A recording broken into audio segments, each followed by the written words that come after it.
Welcome to the Week in Sports Cars, Japanese Hotel Edition, with thanks as always to our sponsors, the Justice Brothers and Cooper Tyres. It's going to be me, Graham Goodwin, editor of dailysportscar.com, and him, Stephen Kilbey, deputy editor of dailysportscar.com, WC reporter for racer.com, out here for the 6 hours of Fuji tomorrow.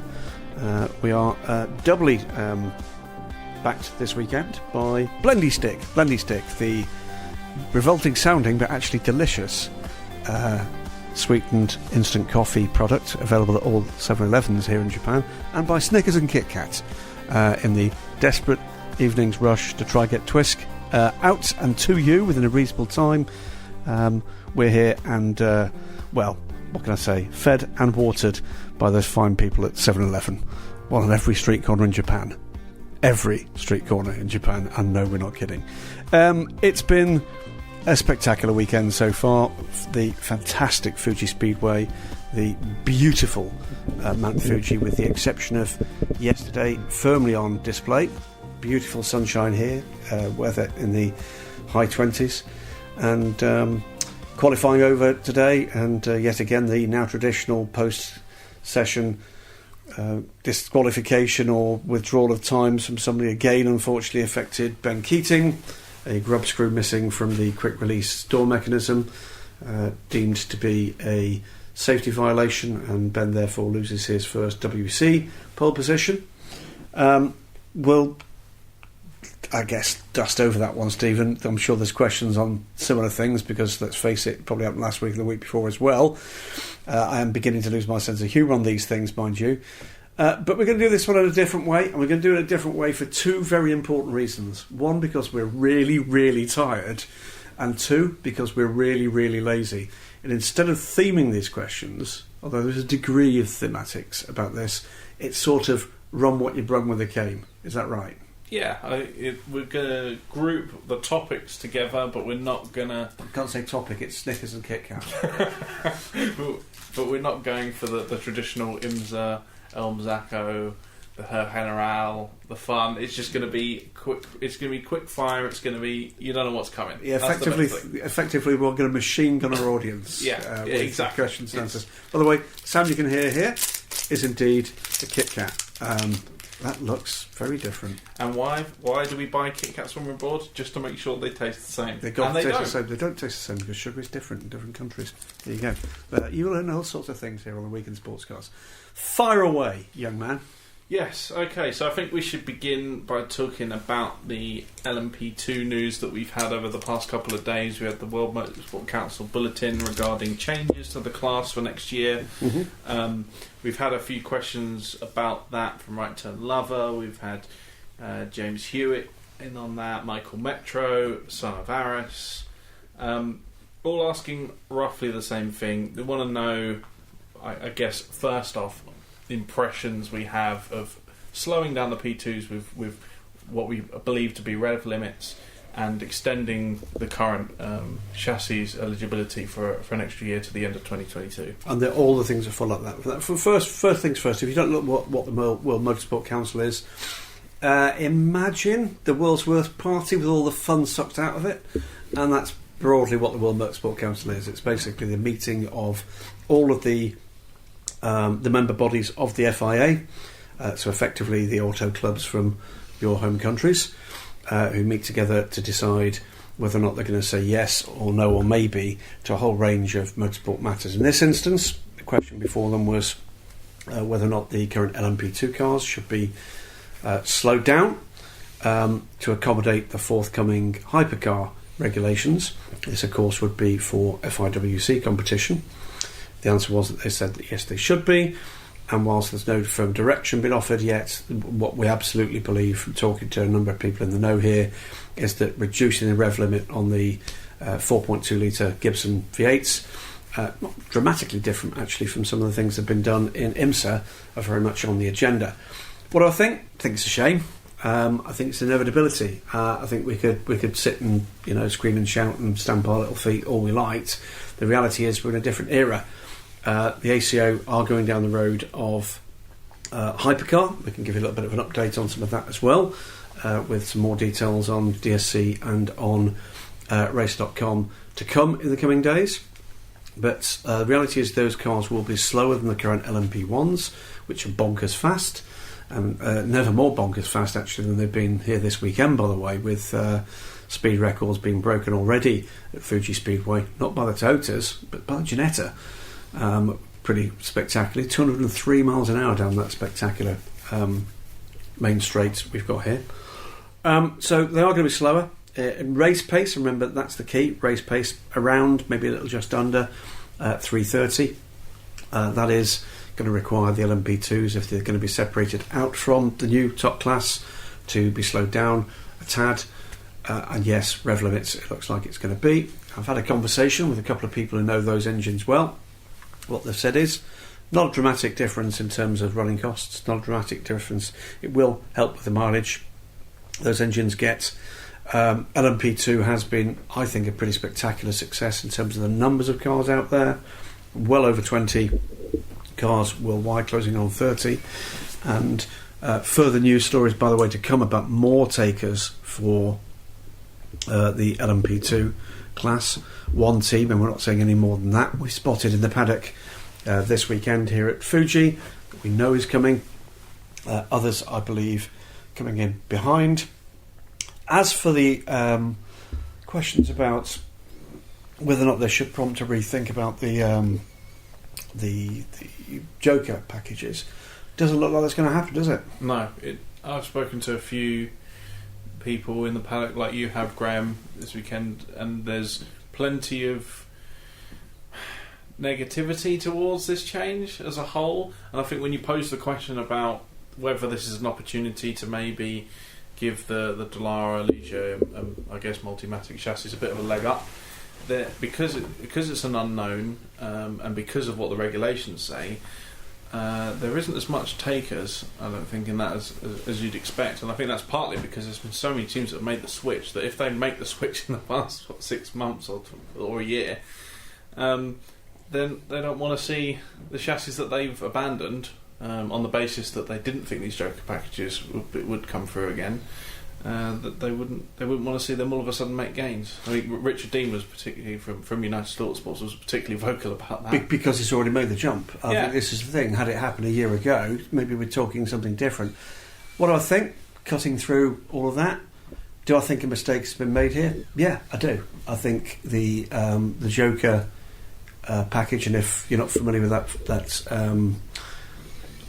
term, that was a process whereby there was some rebalancing or attempt at rebalancing through revised aerodynamics.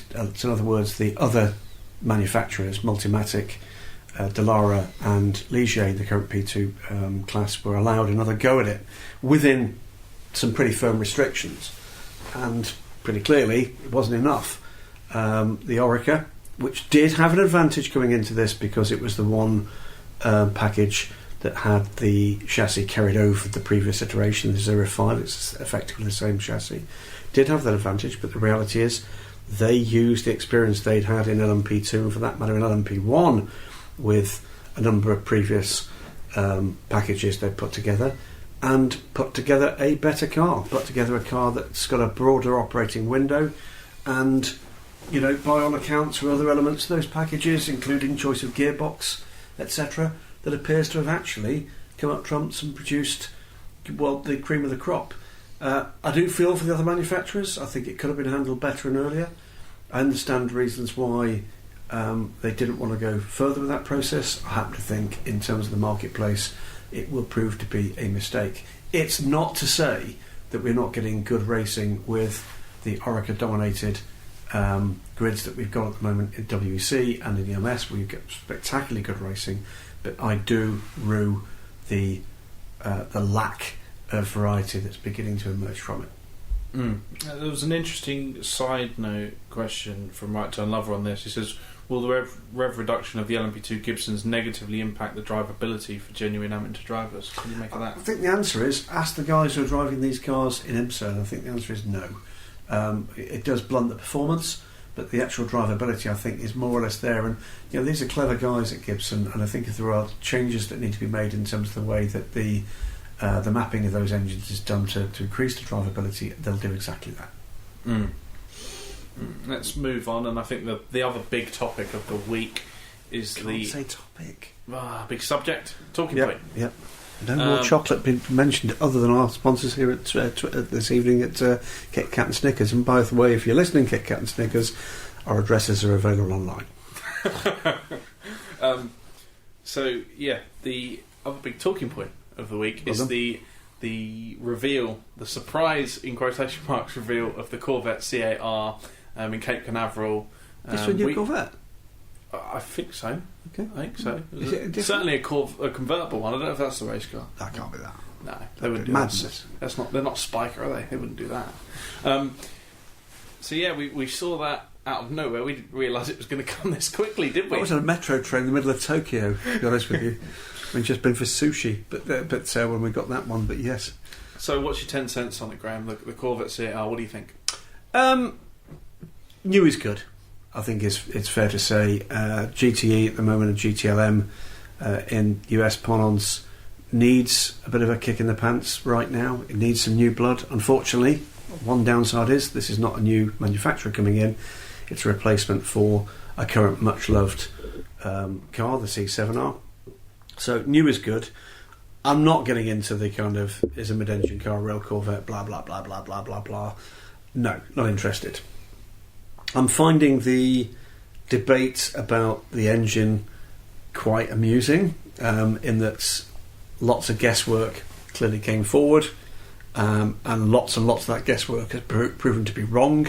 Looks to be a kind of flat plane it's the V8. V8. 5.5, is it? We'll hear a lot more about that at Petit Le Mans.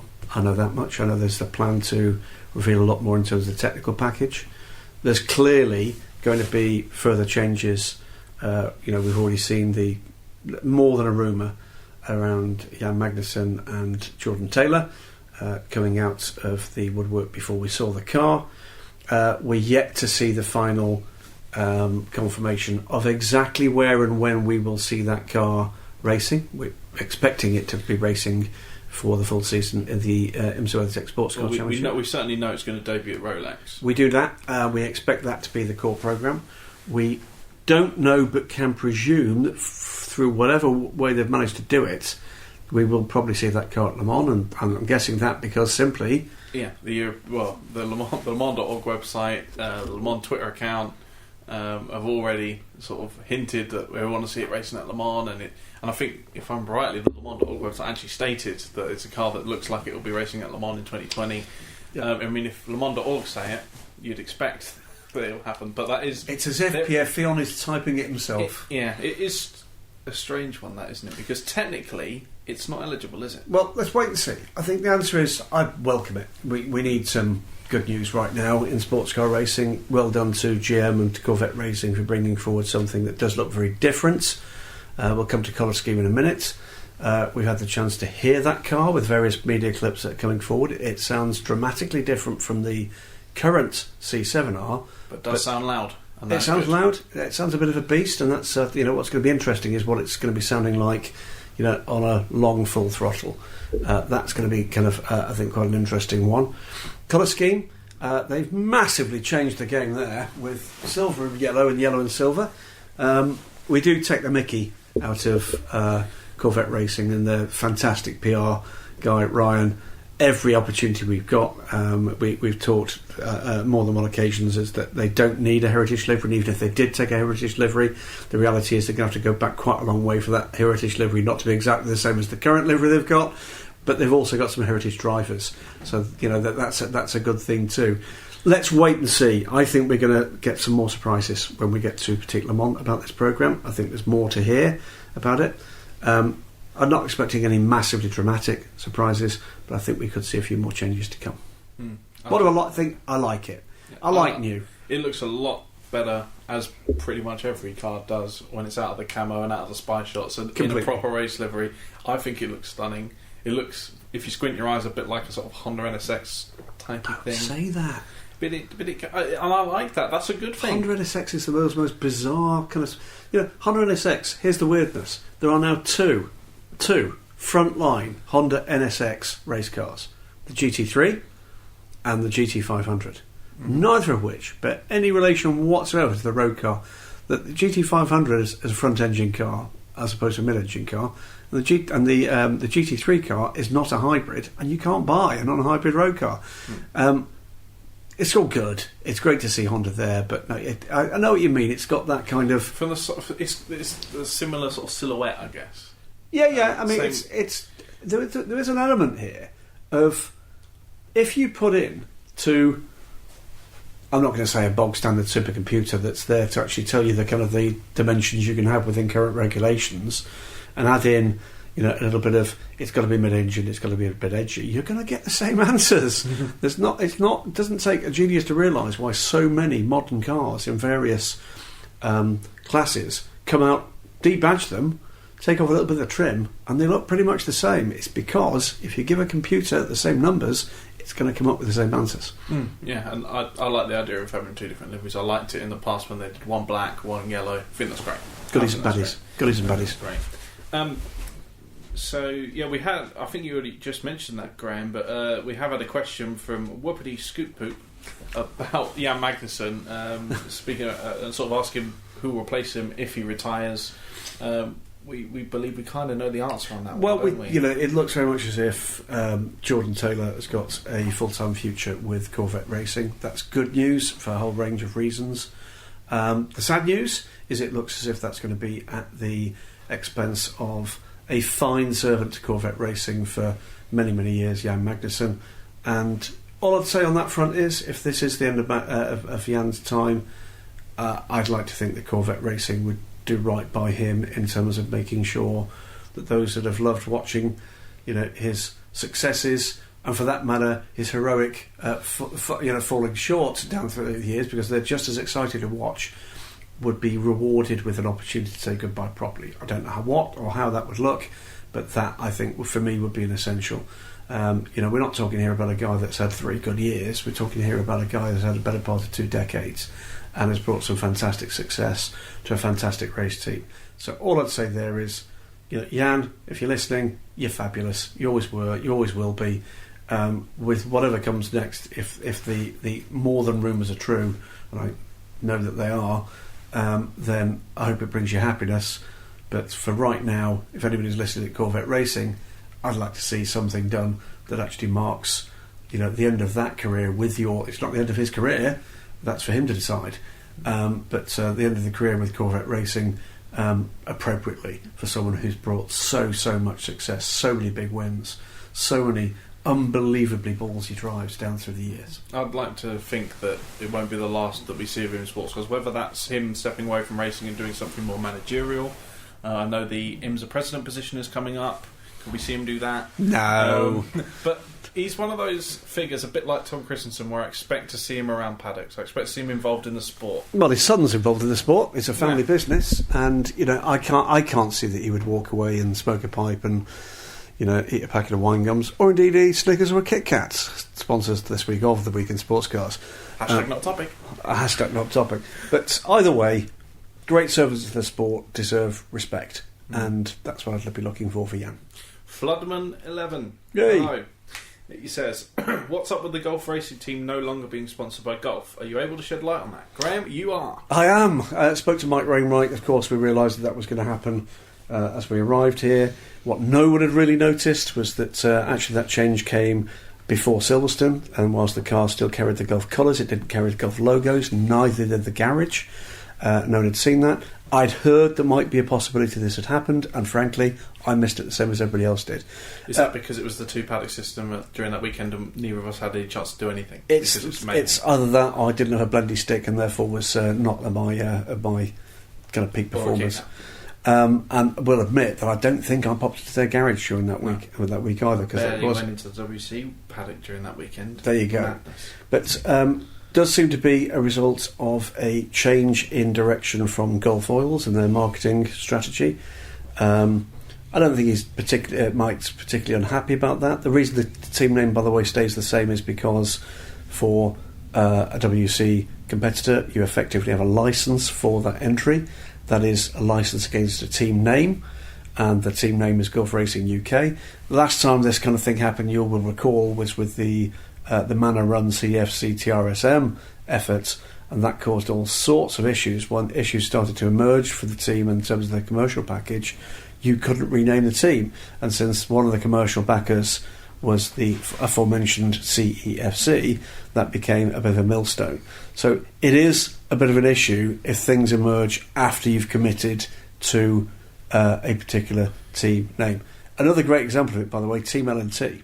Team L&T is a real race team.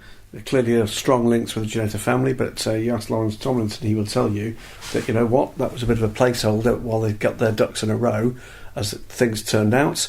If they weren't in a position at the stage where you had to commit to change the team name, Team L&T Ginetta is the way it will continue. Do you agree with that, Rob Graham? Because I feel like especially in Championship, like we've got with privateers and customers coming in and out, for me it should be done on a case by case basis, being able to change the team name. Because say you're a team like Golf Racing, or say you're just another privateer team, and you get a major sponsor mid-season, you can't attach that sponsor's name to your team name, can you? You can't. Slightly torn by it. I'm not a particular lover of regulation of these kind of things, but I can see why you want to keep it neat and tidy. It's a World Championship. You know, you should be looking to keep it neat and tidy. You and I often complain about championships that consistently describe cars in different ways from one week to another, whether it's the team name or the sponsor's name, and you know you could at times find it very difficult. Australian GT, we're looking at you. Australian GT, we are looking at you. But I get why they want that order, but I would agree with you. I think there should be a process whereby you can apply that change. It might be, you know what, let's face it, everything else in the FIA has got a bill. There might well be a bill attached to that.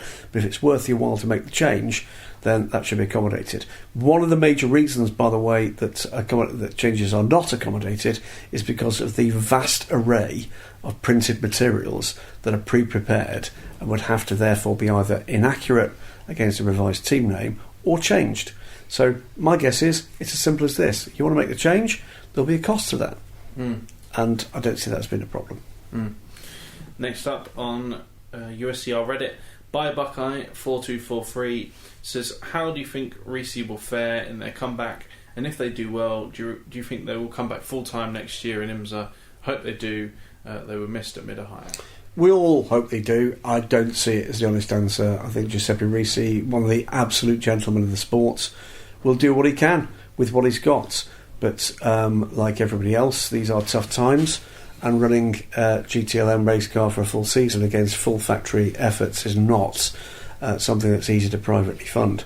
There is no sign at the moment that Ferrari are going to pony up and help that effort. And in fact, you and I were party to a conversation earlier this week talking about a very significant team making an approach to Ferrari for an IMSA programme, and that backing is simply not available. Some support available, but not full backing available to do even that. So I think the answer, unfortunately, is we'll see the Risi Competizione Ferrari as and when Giuseppe and his various backers and customers decide that they've actually got a package to put together for that, and I don't see that being full season. I hope something can be brought together for the NAEC, but that's me in hope rather than immediate expectation. Sad Boys 2 Men on WC Reddit says, Graham, has anything changed that you're aware of regarding the coverage of the 2020 Le Mans running of the Le Mans 24 Hours for Americans? Is Motor Trend going to go with the same broadcast this year? I'll stop. Blah, blah, blah, I have no idea. I have no idea about the current negotiations about the TV rights. I get the impression that there's no immediate urge to change that. I know that is a somewhat divisive move. Certainly, I feel there needs to be some changes in terms of who sees what, who's got the right to see what. But the reality is, I am a mere pawn in this game. When I have got the opportunity to actually express a view, I express a view. But the reality is, you know, I'm in a kind of slightly difficult position, of course, because not only am I someone who, you know, has a business in Daily Sports Car with a right to comment on it, I'm also part of it. And that does make life a little bit more difficult. It has its advantages. It means you can talk to some of the people directly involved in this. As its disadvantages, in that clearly you don't want to get that to the stage where that becomes too much of a hobby horse, that you actually make yourself surplus to requirements, and that is very much what funds me to be at many of these races, let's make no mistake. So I hope we have a solution which expands the audience and expands the quality quotient of that output, because there's plenty of very high quality output available. I hope that's the case. I'll do my bit as best I possibly can, but I'll say again, for the 95th time, if you didn't like it, write to the people that matter, do it politely.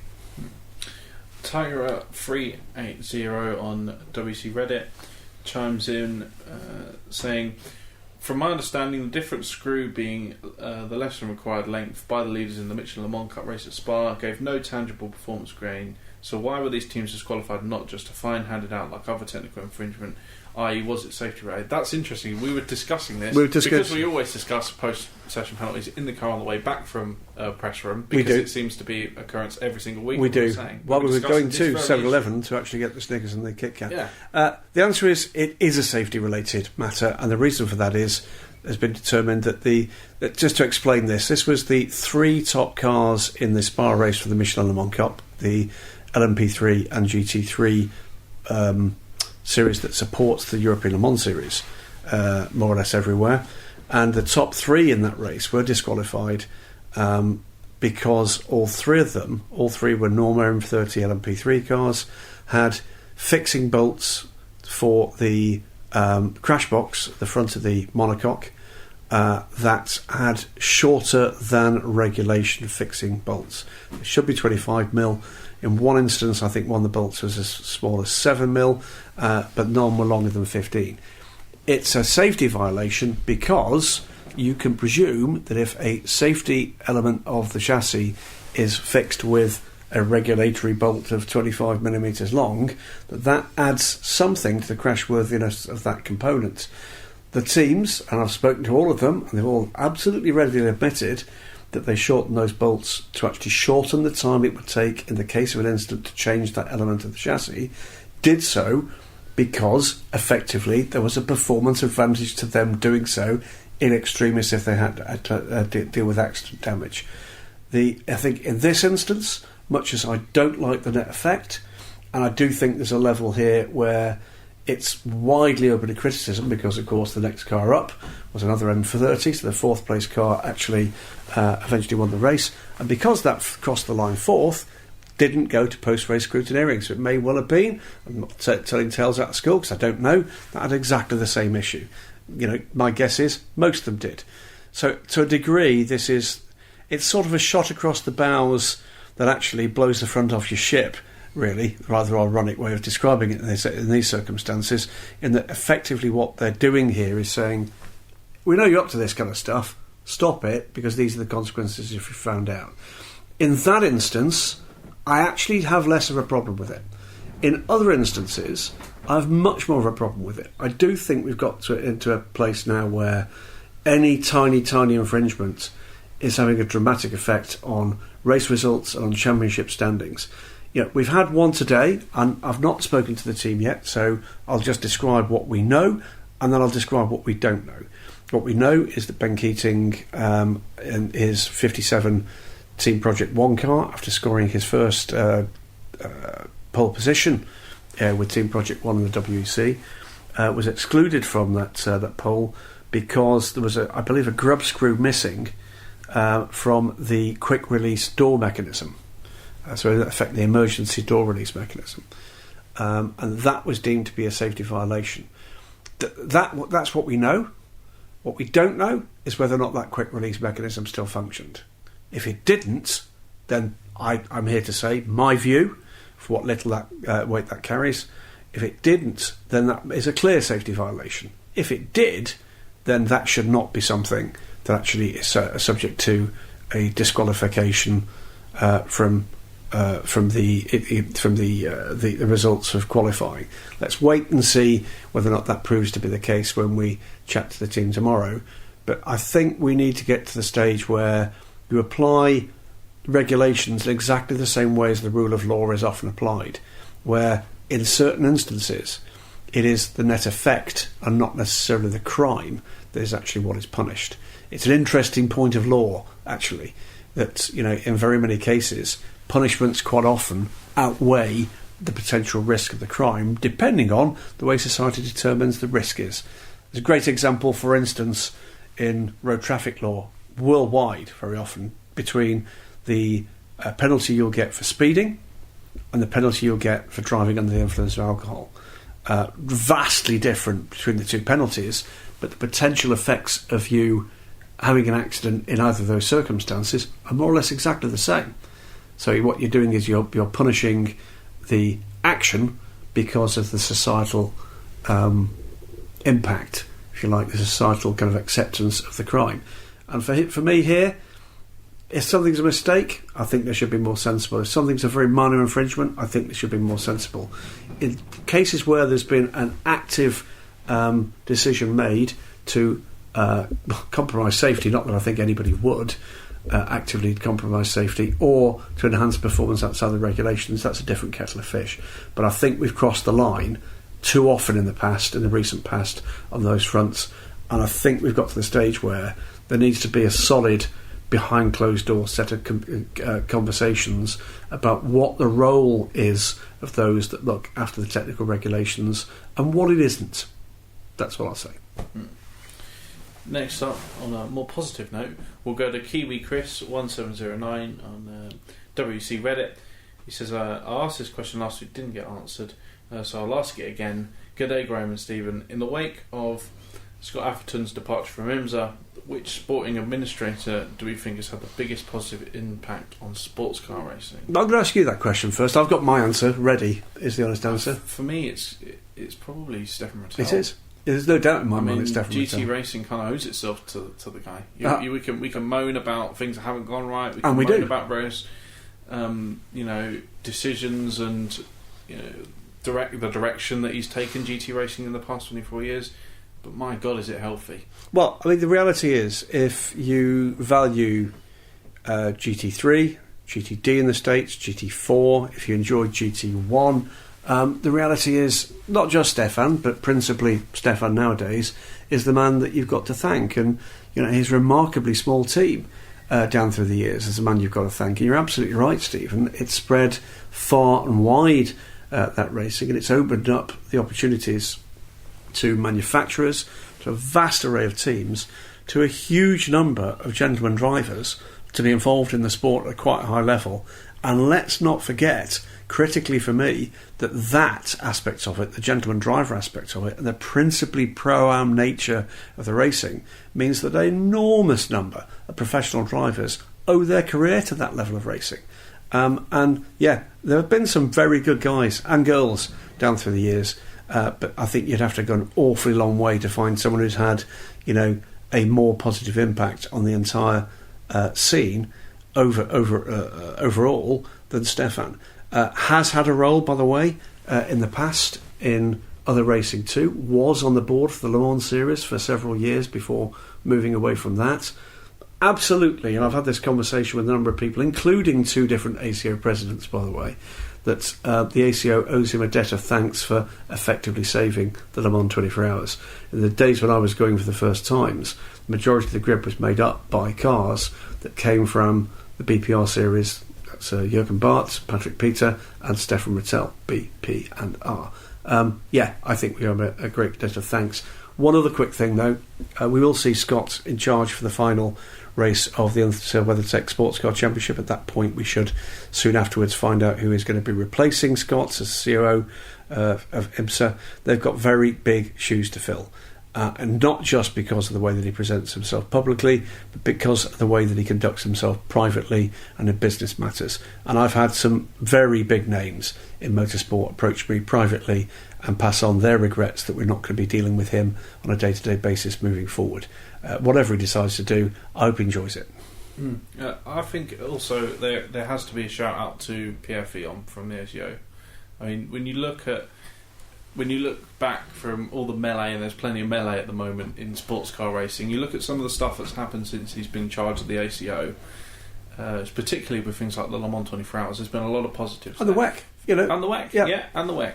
I mean, you think the Le Mans 24 Hours, the grid has grown certainly since I started watching it, and we've now got to the point so we've always got a fight to get an entry to the Le Mans 24 Hours. Well, there was a long period of time when you would barely fill that race with 50 cars. We've had Garage 56, which hasn't always been successful, but has produced some really interesting projects.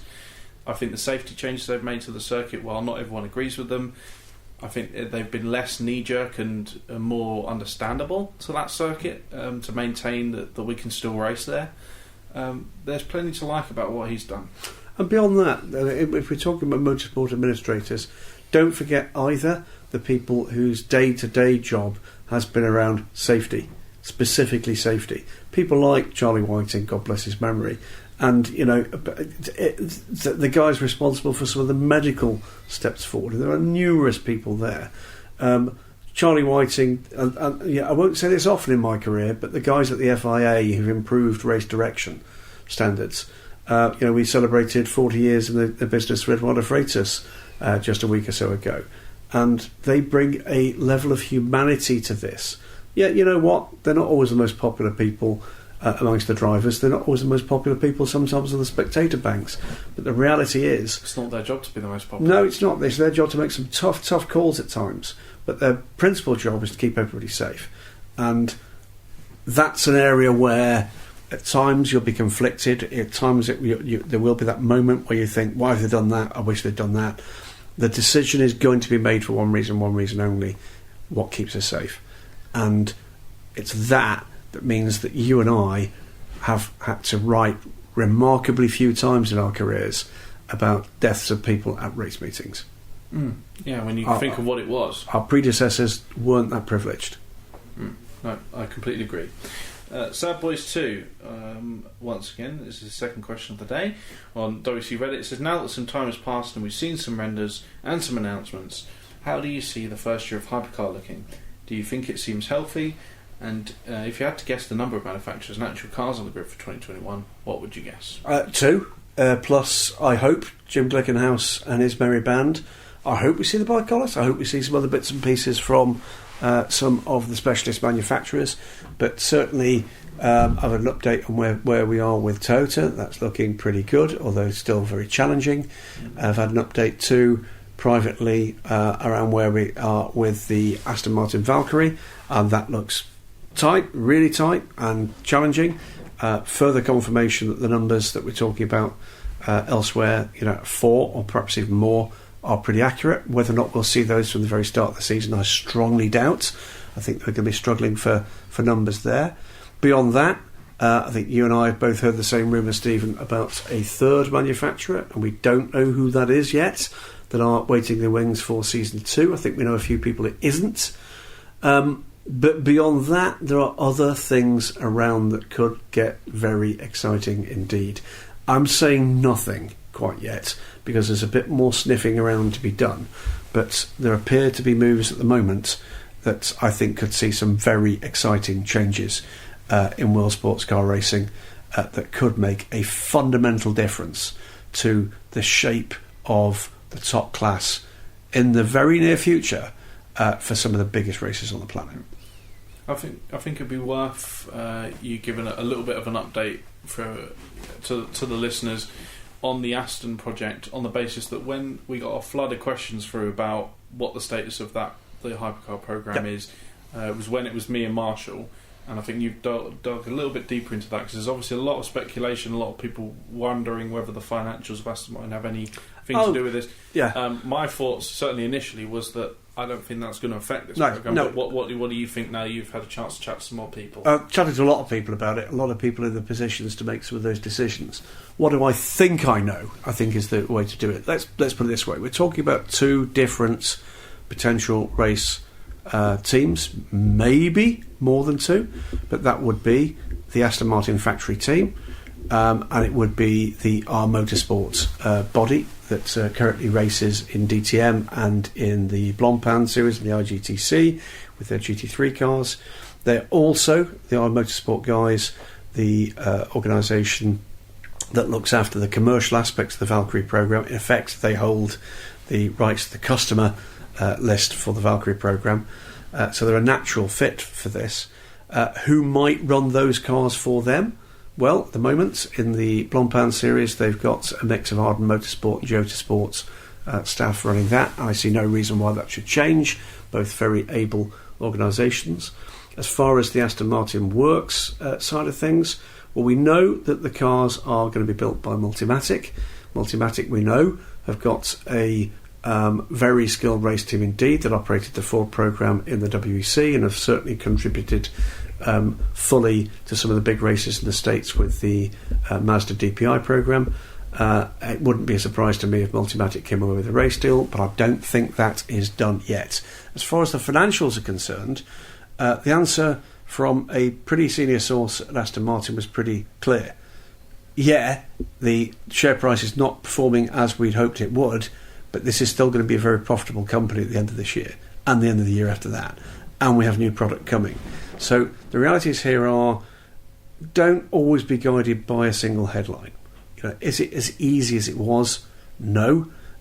Is it the share price that will determine the ability of the company to deliver an individual programme? Not necessarily. And they've got some very smart cookies involved in that. I'd worry less about whether or not it will happen. I'd be worried a little bit more about how quickly those cars can come forward, and more to the point, how rushed that programme might be, and whether or not we see the number of cars we hope we're going to see early doors, and whether or not those cars are going to be ultimately reliable that early on. That's going to be the important part for me. Thomas Pendergrass says, how is WC GT-AM cheaper than IMSA GTD when the cars are more expensive and there's more total running time over the course of a season? I think it's economies of scale, really. This comes off the back of a remark I know that Marshall made a couple of weeks ago, which talked about Ben Keating and his choice to move from a full season in GTD in IMSA to a full season at WEC in GTM with Team Project One, and he was saying that it is cheaper. It is cheaper. It's going to be about the economies of scale. Team Project One invested heavily in the 911 RSR program. They've got in GTE-AM. That means that they've got the infrastructure, they've got the staff, they've got the spares, they've got all of that actually all in place. Whereas if you're going to enter your own GT3 car in the IMSA WeatherTech Sports Car Championship, you're probably going to have to buy it, is the straight answer. So it's the monetisation of the asset as well as the things that Thomas quite correctly talks about. Starting a season with a 24-hour race, what I'd say as well, by the way, is you're right about running time, but actually there are distinct differences in terms of the running time depending how that is delivered. So adding 2 hours 40 and 2 hours 40 and 2 hours 40 and 2 hours 40 and 10 hours and 12 hours and 6 hours and 24 hours, you will get to the same total if you add 6 and 6 and 6 and 8 and 4 and 24 or thereabouts. But if the majority of your running time is delivered in the major endurance races, that is simply more expensive. You are dealing with the fact that you're going to have more staff on site. You're going to have more components wearing out in the middle of those races and needing to be entirely replaced. You're going to have more spares in place. More full rebuilds for the cars. And then we get into the other aspect that's key here, which is the logistical aspects. Been a big push with the WEC to try to arrange a calendar where as limited air freighting as possible needs to be done for these cars. That's why we go to some of the places we go to in the order in which we go to them. Shipping is a lot cheaper rather than air freighting. One of the things we find from this point on, we won't see a team truck now until Spa at all in the WEC. It's containerised from this point until we get to Spa in April next year actually. Whereas for the IMSA WeatherTech Sports Car Championship, to move from race to race, you need multiple semi-trailers, and because the distance is being covered, multiple full-time staff to staff those. Those things come with a price tag. So it's those kind of things that come into it as well as the aspects you completely correctly say, Thomas. Matt Nieder says, from what I gather, Twirsky is pretty bearish on anyone showing up for the SRO IGTC round at Indy in 2020. This is based on a lack of attendance at previous iterations of Grand Am NASCAR and non-Indy 500 IndyCar events. But what if we're all wrong? Well, we might be. And that would be great. It would be great. I don't think you see it, Matt, as being something where we're wishing it ill. Well, quite the opposite. I mean, I hope it works. I hope that, the US does get another signature endurance event. There's plenty of them. We love them all in different ways. But high-level sports car racing at Indianapolis sounds cool. It does sound cool, but, there's been a record of it not working very well, I think was the point that particularly Marshall was making. And he's, had more experience of these things than I have. It would be difficult for him not to have had because I've never been to Indianapolis. But the realities, I think, here are that the signs are not good that will be successful in attracting a major audience. I hope it does.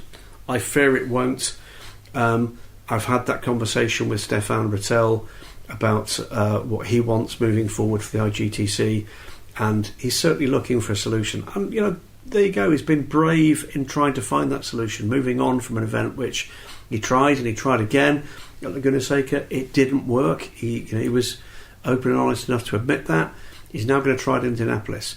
But the reality in the United States is, because you've got such a strong domestic product with the IMSA WeatherTech Sports Car Championship, it ties down an awful lot of other available options. And they may find that the change to Indianapolis gets some teams that maybe do IMSA regularly and go to Laguna Seca frequently that don't go to Indianapolis. It's not a circuit that we race much in terms of GTs, is it? No, so it might be just that the allure of going to a different circuit that might make the grid a little bit bigger, because the grid size at Laguna has always been a little bit of a problem, hasn't it? It has, and I think they've tried various times of the year to run that race. I think the key to it is this: there's various different measures of success with a race. For most Continental Series, it doesn't necessarily matter if you don't get a massive crowd. It doesn't necessarily matter. There is a degree of participation that is directly involved in that. It doesn't matter, for instance, if we don't get 25,000 people at an ELMS race. It doesn't matter. It'd be great if we did, but it doesn't matter if we don't. This, though, is a bit different. This is part of the Intercontinental GT Challenge. This is an attempt by SRO that's been pretty successful at the moment to bind together some successful pre-existing events, to add some more events, and to get to the stage where what you've got is a blue ribbon event on every continent. South America's still to come, by the way, at some point. And I think it's brave. I think it's got the chance of being pretty successful. Bathurst was already a very successful event. Spa is already a very successful event. The Suzuka 10 hours now was already a successful event, but it's beginning to struggle for a little bit of headway. That, by the way, was the second chance that they got at Asia, because, of course, previously it was the Sepang, the Merdeka race at Sepang that they tried, and again, that didn't quite work. That certainly wasn't a well-attended race, that one. Kyle Army, I think, is going to be interesting. I have a feeling Kyle Army could be quite a hit, but that's principally because there's nothing else in South Africa, and I think there's a hunger for it. I'll be interested to see what happens in North America. I'm not that hopeful, but let's wait and see. Chris Ward says, "Gentlemen, let's talk IMSA. What will be the first major domino to fall for silly season that hasn't really been discussed?" It depends who's been discussing it. First silly season domino, that's it. I'll just also say that Jamie Bender has also asked for any updates on IMSA silly season, and he's thrown in the weekly what's going on with Ford and the driver's question. I think we'll wait for Marshall to finish unpacking boxes for that one, because he's going to be a lot closer to it. I think the answer is, as Marshall has said previously on Week in Sports Cars, there's an awful lot of very talented guys at the moment looking for somewhere for that talent to land in 2020, and there doesn't appear at the moment to be terribly many places where they're going to find opportunities or options. So I think that's the biggest open question for me, quite aside from whether or not we find any more shocks coming from people who are expected to be established. I'm getting increasingly concerned, for instance, about the future of the number 5 Action Express Cadillac programme. I think that one is looking very shaky indeed for a full season, and certainly not by any means a shoo-in yet for the NEC either. So that's another one that I'm concerned about. There are very many more questions than there are answers about what's going on with Ford, but the longer this goes on, the less likely it looks like there's going to be a solution. Yeah, this will scare you, Graham. I saw a tweet today from Max Papis. Did you see this one? Was he 40 today? I think he's 50. 50. He's 50. He's a bronze, and he's looking for a drive. Max Pappas is a bronze. Max Pappas is a bronze. He's looking for a drive. Anybody out there? Move away from. Isn't the that scary? It Max Pappas is a bronze. Well, there's all sorts of people that are kind of knocking on the door of that. I think, did somebody tell me that Rubens Barrichello is getting to that stage? My God. Look out, everybody.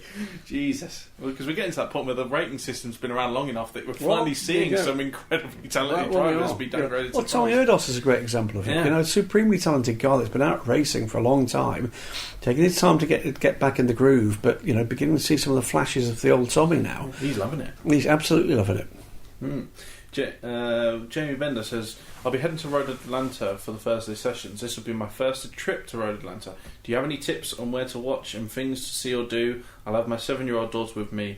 I want to see and hear the GTs, Corvettes and 911 RSRs one more time. Thank you. You've been to Road Atlanta, I have not. It's, I think, one of the best spectator viewing circuits on the planet. There are a number of places where there's really excellent places to watch. And as always, the IMSA crowd is always a very welcoming one for people looking to get those tips and find the best places to see these magnificent cars in action. Turn 5, looking down onto the cars as they come down into the braking area there is a great place to watch it. Just before the bridge, there's a kind of arena area there, coming down towards the final turn, where you get a great view of the cars coming down hard on the brakes, coming through the right-left combination and getting back on the power under the bridge to complete the lap. There's the brand new building that will be opened for Road Atlanta. I'm not sure what's happened to viewing areas around that, but is it going to have a spectator balcony or something? I don't know. I'd have to check that one. But the main answer I give you is this: walk around and find what works for you. Because the likelihood is it's going to be in one of the major spectator areas, or you're going to stumble across a like-minded soul who will frankly invite you to join them for the day or for the weekend, and you will have an absolute ball. But Road Atlanta, and particularly Petit Le Mans, this year I'm not sorry to miss it, because I've got other things in my life I want to be doing other than going to racetracks and getting on planes to get there.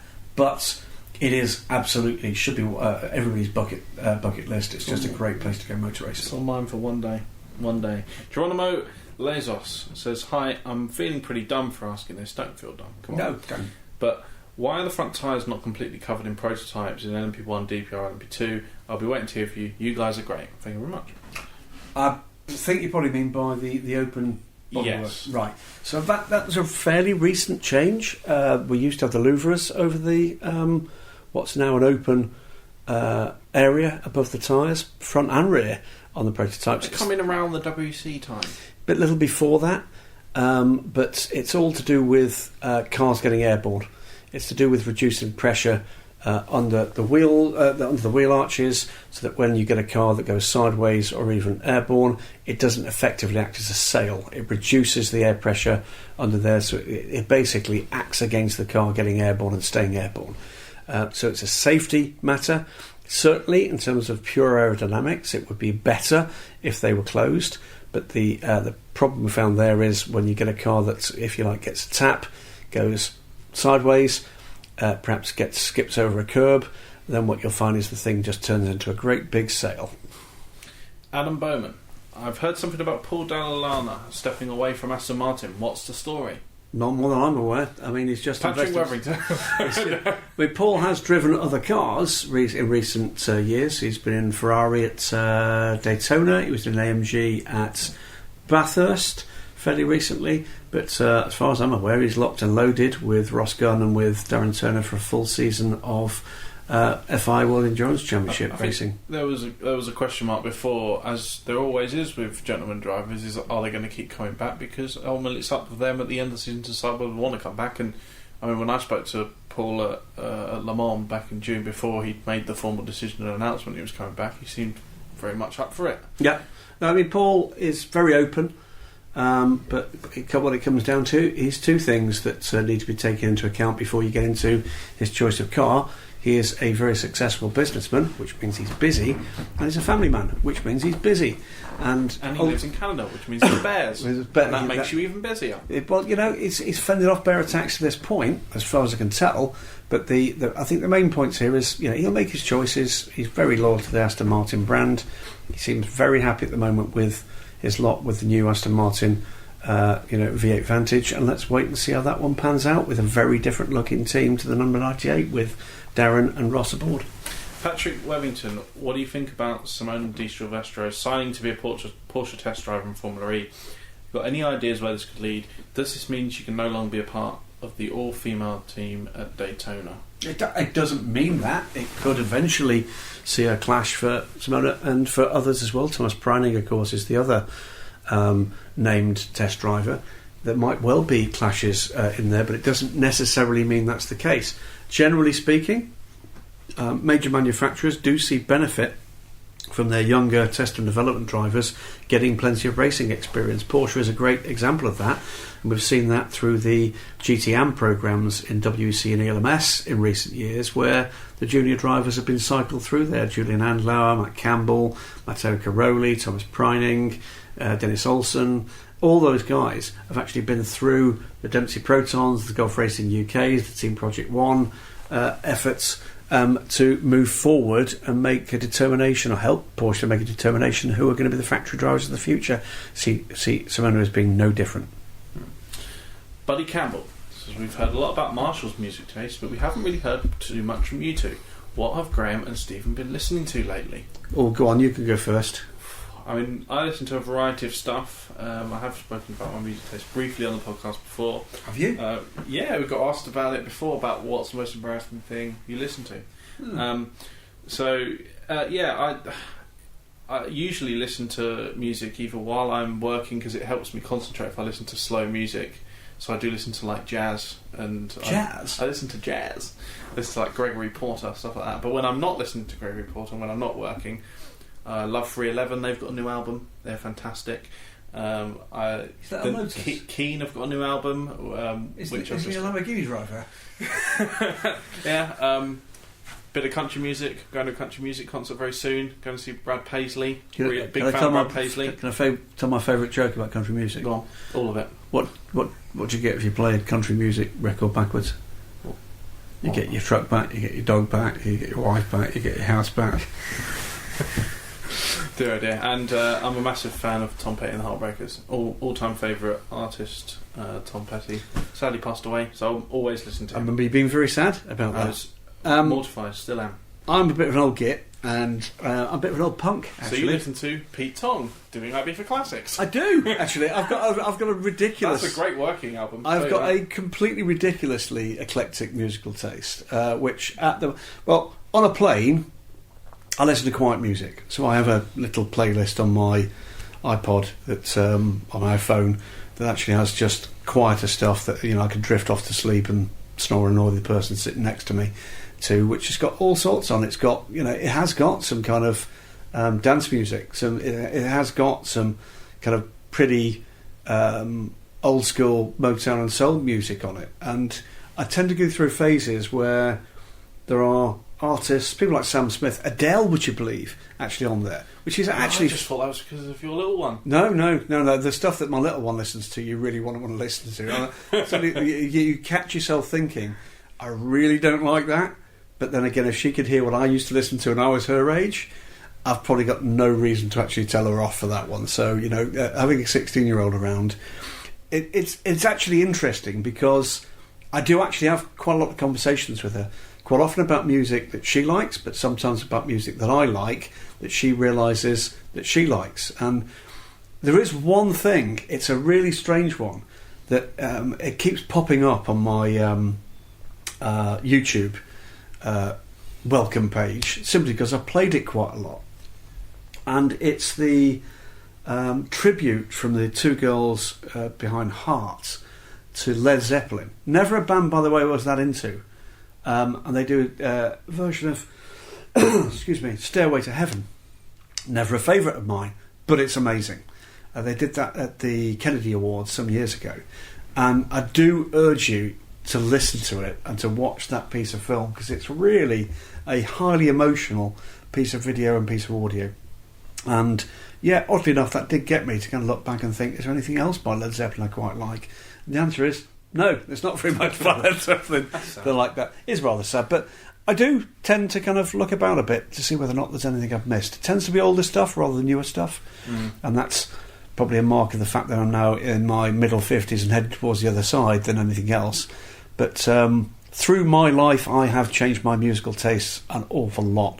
I've been through periods where it's been punk, been through periods where it's been soul, a little bit of classical, still there in the background.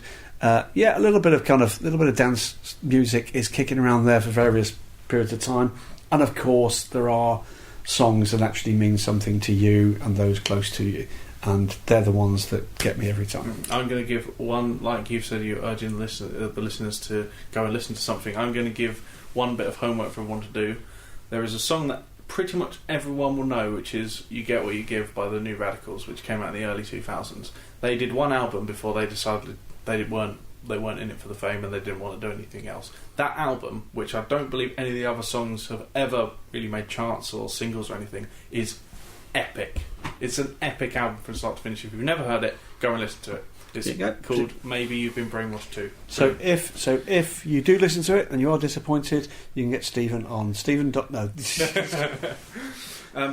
Doug Bonham, not related to John or Jason. In the light of or did the auction house. So it's much fun, to his regret. It's a fun question time. We'll with the judge of that. We will. In the honour of the WC at Fuji and its famous circuit safari, if you could go and do a circuit safari at any race in history, where would it be? Any race in history. Where and when would it be? Well, the key to it is this: you've got to think about what circuit safari is. So you could go and do something like the Mille Miglia, but the car's only going to get past you once and then it's done. So that I can assure you, on the Mille Miglia, you get passed by the same things a lot of times. Right. Done it. But either way. But there you go. Not on a bus, you wouldn't. Well, if it was a very quick bus, think speed, think Keanu Reeves. Let's talk movies. We're very tired. I'm sorry. For the pure experience of it, it's the most terrifying thought imaginable. I know what you're going to say. But I think Circuit Safari at the Indy 500 might be quite fun. Oh, that's not what I thought you were going to say. That's a great one, actually. That's a really good one. Because it is the impression, having done Which year? This is when? Oof. Were you a big fan of like Indy 500 back in the day when you had Grand Prix drivers there and all the stuff that Marshall loved? Late 60s and actually then into the kind of 80s now, it went to real speed. Real speed. I think that's the point. I would like to think that most of us, if not all of us, have sat trackside and watched cars go past at real speed. There's something about being on that track and being in a slightly elevated position as these things go tearing by you. And they're barely at reduced speed in Circuit Safari. There's something particularly spectacular. Something like that I think would be stunning. I'm going to go for the 2013 running of the Nürburgring 24 Hours, on the basis that is one of, in the races that I've covered and certainly watched over the years, that is one of the races that I'll always remember. That was the year that Sean Edwards won it. That was the year that Maxime Martin produced one of the best drives in the world I've ever seen in the thundering rain. That was the year that Alan Simonson was out of his mind in that Bill Stein liveried Aston. You're right. That race with that many amazing drivers, with Bernd Schneider driving, we had just a slew of incredible cars and drivers, and that was back when the Nürburgring 24 Hours had over 200 cars, and there was some seriously wacky stuff going around at the back. That race in those conditions, it would be terrifying, it would be horrifying, it would be 100% more dangerous. I think 100% more dangerous in the wet. Yeah, but my God, that would be an experience. Yeah, tribute there to one of our good friends. Yes, racing in the rain, more dangerous, and then apply a percentage. Alex Eichmiller says, Mazda announced their TCR car, finally. How closely related to street cars are TCR cars? Mazda hasn't had a performance version of the 3 since the previous generation. Does the TCR car mean that we may see a performance road car version of it again soon? I hope we do. I mean, Mazda, they've got a proud record of sporting versions of their cars, and there are very few major marques that have actually invested as much in smaller sports cars, for that matter, with the MX-5 and Miata. Just grassroots racing with Mazda. It's great. I hope we do. firm fan of hot hatchbacks. I've had a few in my I past. think TCR as a platform as well. No, really I've had a few in my past. Tend to have been French at the time. That the car's not me. I'm not French. And they've been massive fun. Not had much of an opportunity to drive much by way of more modern hot hatches, but those that do tell me they are. What about that Nissan Note? That's a hot hatch. It might be if it overheats. That's about it. that power delivery when you put your foot down this morning going up that hill. Yeah. I've never seen anything like it. Well, you had if you were standing as it went by, you've had plenty of time to watch. It's certainly. I'm not sure what it's got under the hood, but I think possibly it could be a sewing machine.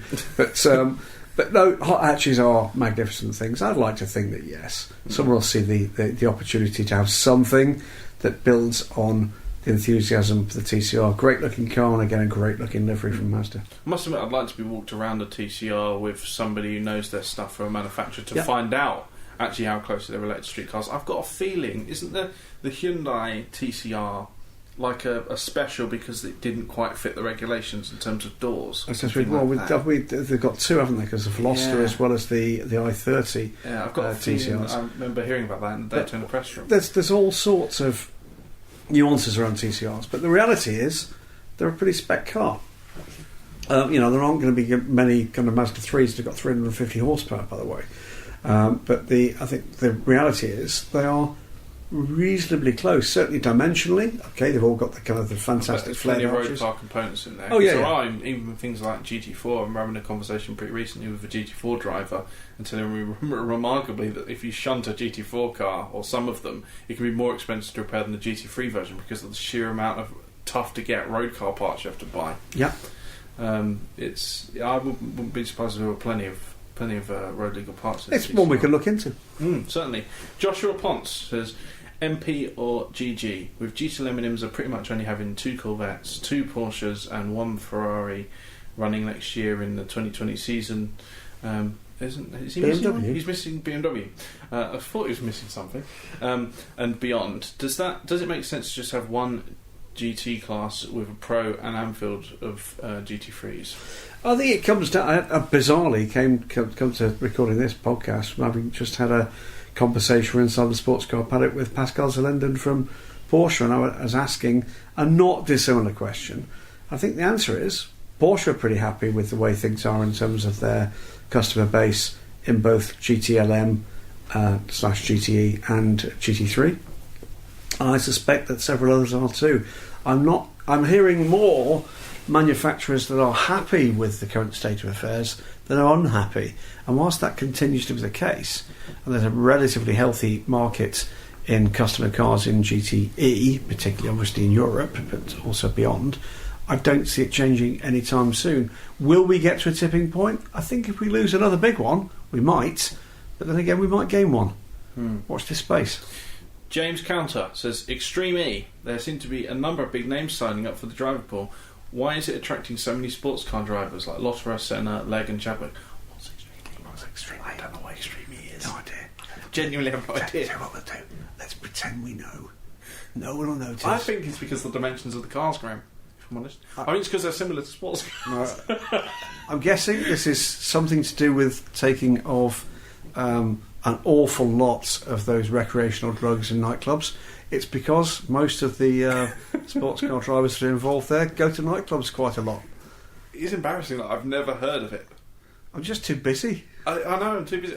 It's just that's the problem, isn't it? We spend so much time watching sports cars. Tell you what, you keep talking. We were watching DTM on the screens in the press room earlier, and I realised that the last time I watched DTM was when I was spectating a DTM race at the Nürburgring about 4 or 5 years ago, and I don't think I've watched a single moment of DTM since. And that's not because I don't like DTM. I happen to think the cars are awesome and they sound good. And as a package, although the racing's not always been as good as it should be, it produces some good racing. You just don't get the time to sit and watch this stuff because it's either happening while you're at another racetrack or when you have a weekend where you don't need to watch racing, you watch other things or do other things or have a life. Extreme E. Do you have a life? Is Extreme E possibly that electrically powered off-road championship? Could be that. Is it that? Could be. Let's talk as if it's that for a moment. I don't know why so many people are involved in it. Terribly sorry. I know we sound like we're being dismissive, but I don't know. I have no idea. But let's move on to another question from James Counter, and hopefully this will be a bit better. Sorry, he James. says, what do you think of Toyota's seeming trend at the moment to be entering Toyota badged cars in the shape of the Supra in the WC, but more notably Class 1? WEC?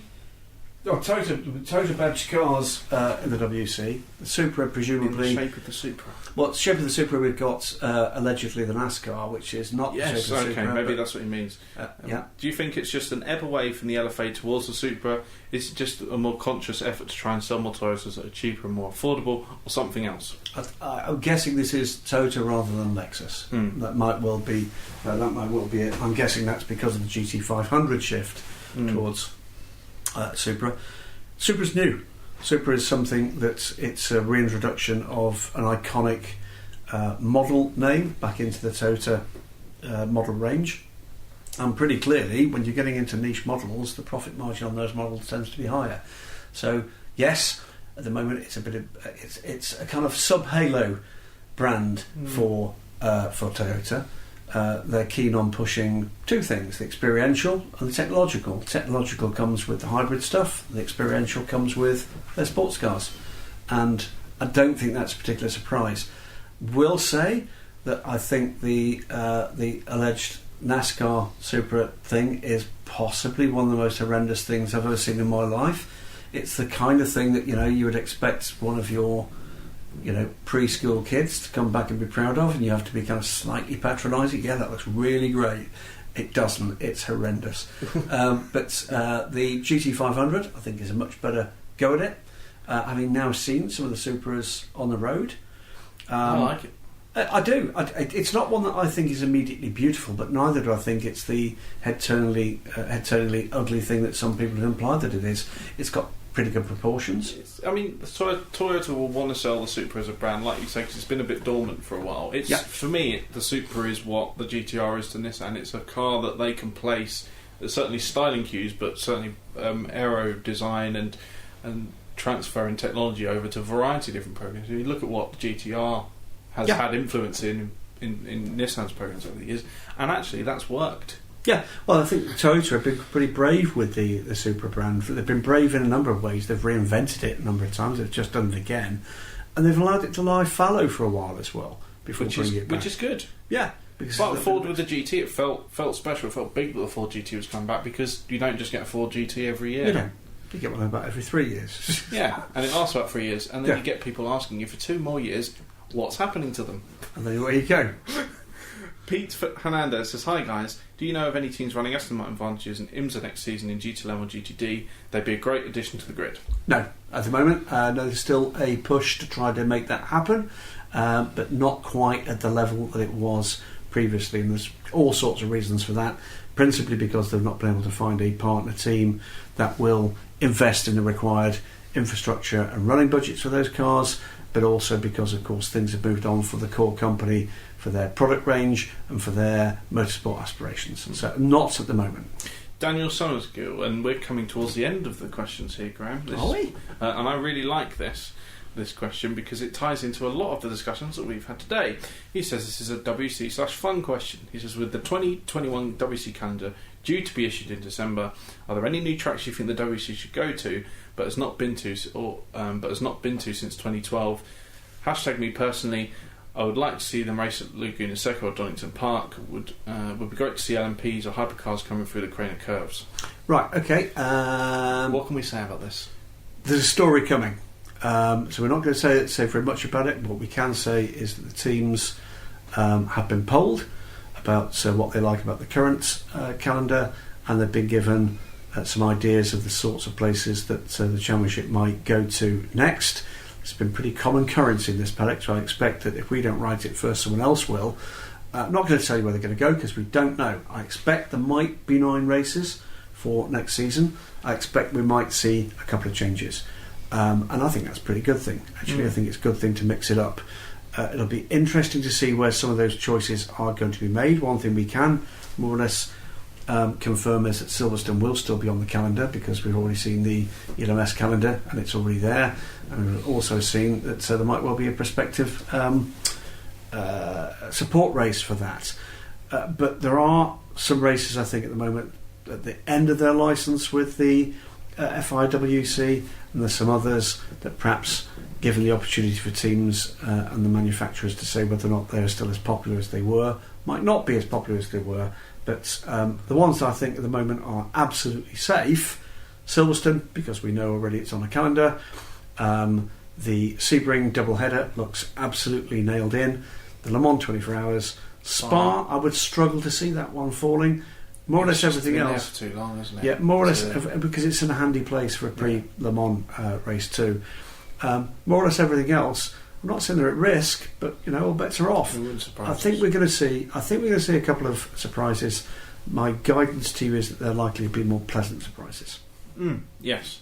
Andrew Marshall says, is Palace going to run the GT4 car in IMSA, and are they planning on building a GT3 car? I must admit, I don't really know much in terms of how the Palace operation is working now, since obviously Don passed away. And I've not caught up either, and I think again that's one we will give the hospital pass to Marshall to find out for when he's back with us, we hope, next week.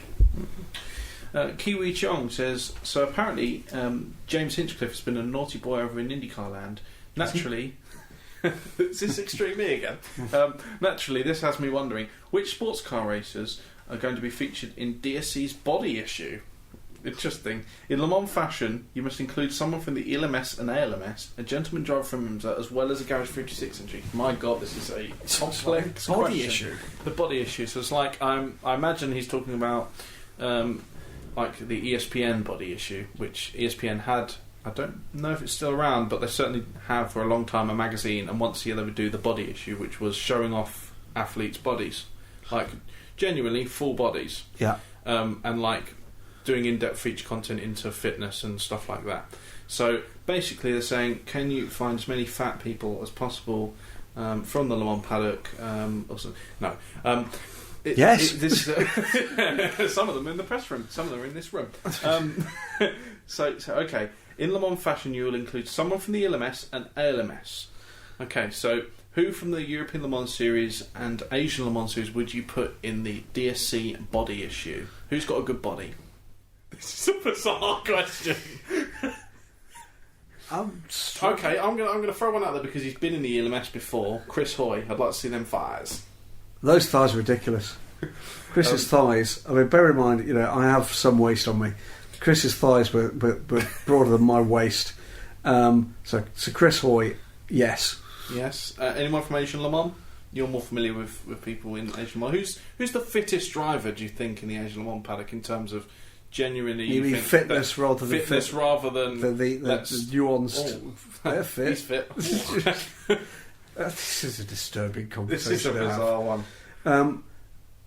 I'll tell you what I think it would be an interesting story, rather than just the kind of the aesthetics of it. Mark Patterson. Now Mark, 68 years old this year, has been in the Asian Le Mans Series paddock, is in the wet paddock now with High Class Racing, is set to become the oldest ever driver at the Le Mans 24 Hours next year. And I think his story in terms of fitness regime, keeping up that fitness regime through a furiously busy business schedule, hugely successful businessman, as well as being at the top of his sport. And the number of times I've had young drivers who've driven alongside him, and of course the guys, when they're on a racing week or a race weekend, particularly away from home market, train together as well, who've told me that 68-year-old Mark Patterson can absolutely destroy them on a bike ride. I'd like to hear how he does that. And we know already his kind of recovery powers from pretty serious injury are pretty good as well, despite being in his now late 60s. So I think Mark Patterson would be an interesting example on that front. And someone from IMSA? Someone from IMSA. Good question. I'd like to know how it is that Juan Pablo Montoya stays as round as he is, and as quick as he is. As quick as he is. How does he overcome the sheer mass? And a Garage 56 entry, finally. Garage 56 entry. Garage 56 entry.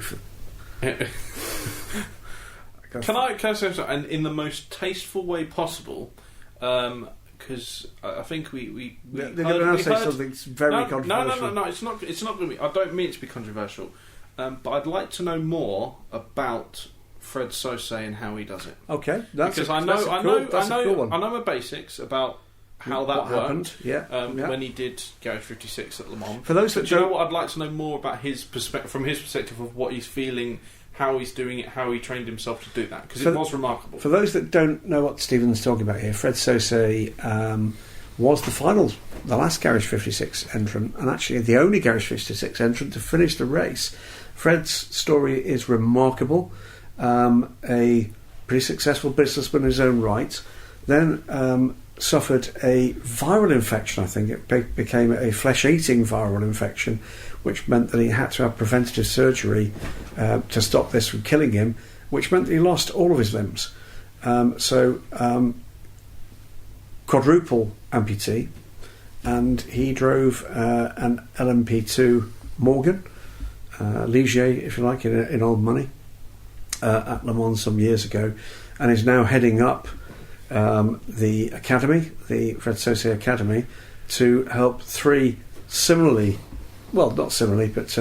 other disabled athletes to come through into LMP racing with the view that they might race at Le Mans in the very near future. And you're right, that's a cracking call.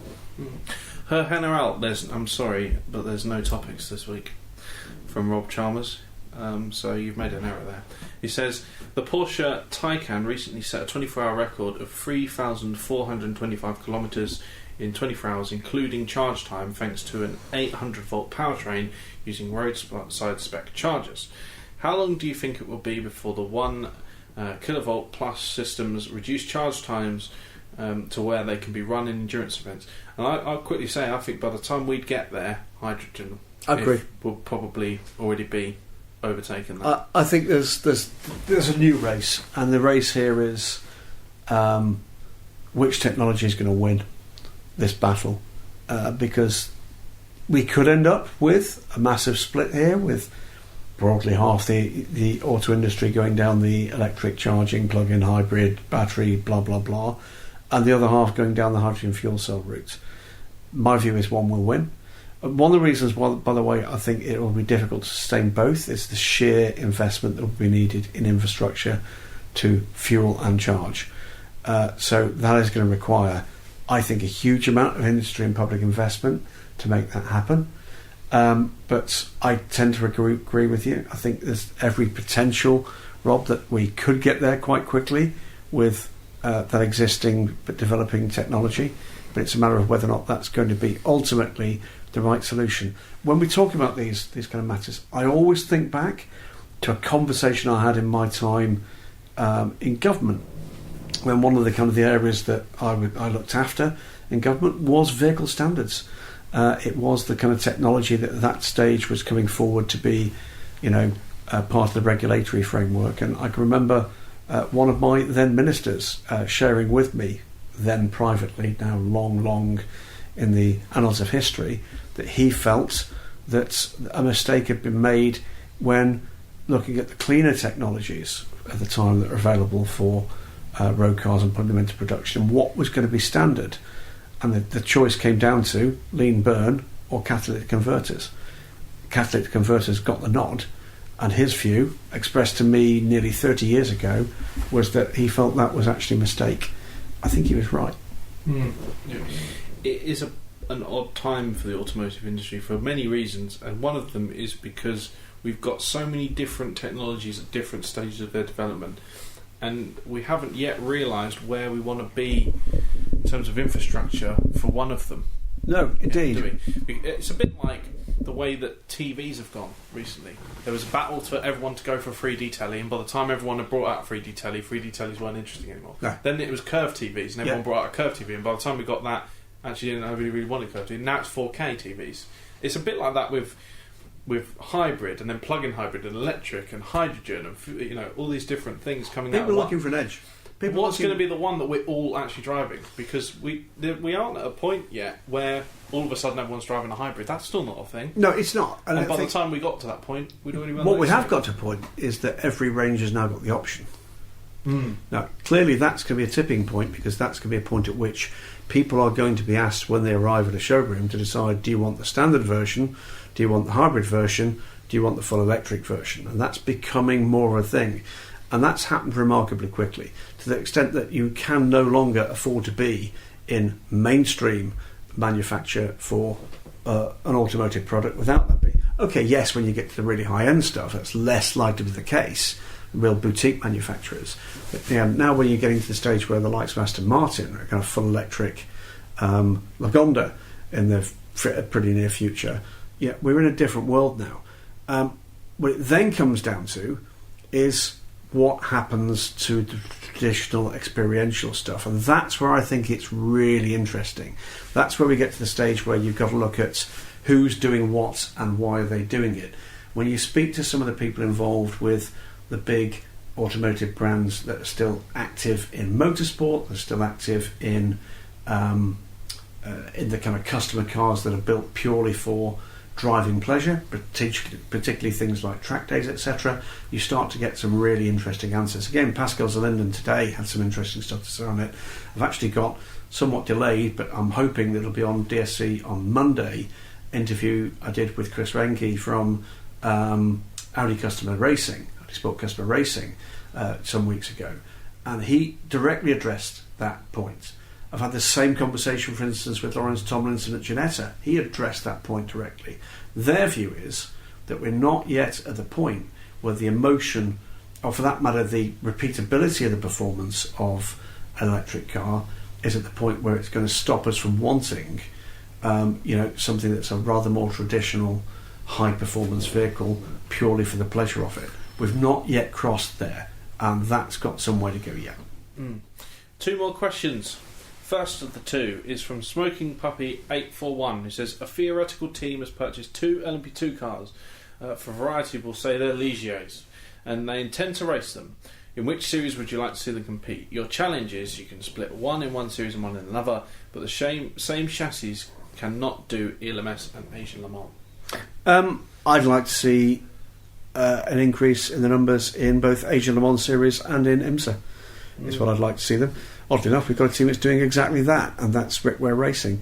So I think I'd like to see that, because I think they're both areas where they would profit from an increase in numbers and in variety. ELMS has got plenty, and they've got more coming.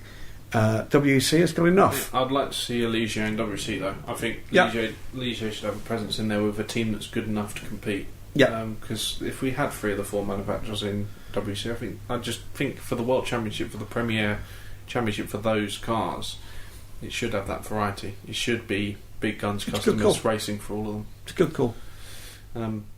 Neil Hardy, the final question, says, as you're in Asia, where GT4 is yet to take off, do you think it would make sense to combine GT4 and TCR in Asia, similar to the way that Pilot Challenge does it in the USA, and have Blancpain Asia as a standalone GT series? This is an interesting one.